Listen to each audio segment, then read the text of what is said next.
একদিন অনেক ধনী এক লোক তার ছেলেকে নিয়ে বেড়াতে বের হলেন। তার উদ্দেশ্য ছিল গরিব মানুষরা কিভাবে দিন যাপন করে তা তার ছেলেকে দেখানো। তারা কয়েকদিন খুবই গরিব এক পরিবারে খামারের দিন কাটালো। ফেরার পথে বাবা তার ছেলেকে জিজ্ঞাসা করলেন, কেমন লাগলো তোমার ঘুরতে?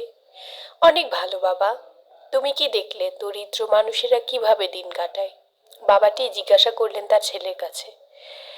তার ছেলে বলল, ও হ্যাঁ, তাহলে তুমি আমাকে বলো, কি কি শিখলে তুমি?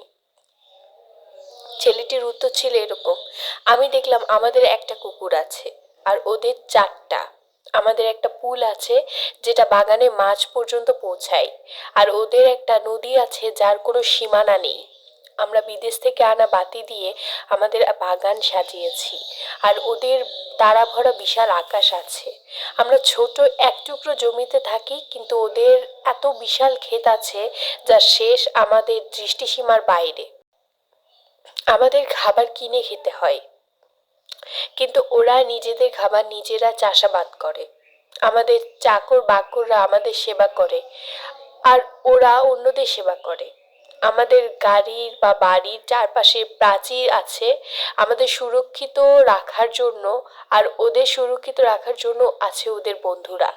ছেলেটির উত্তর শুনে বাবা কথা হারিয়ে ফেলেছিলেন। ছেলেটি শেষে আবার বলল, ধন্যবাদ বাবা।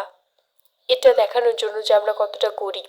ভালোবাসা, ঐক্য, সেবা, আত্মতৃপ্তি আমাদের যা দেয় তা দিয়ে বা তা টাকা দিয়ে পাওয়া কোনো জিনিস দেয় না।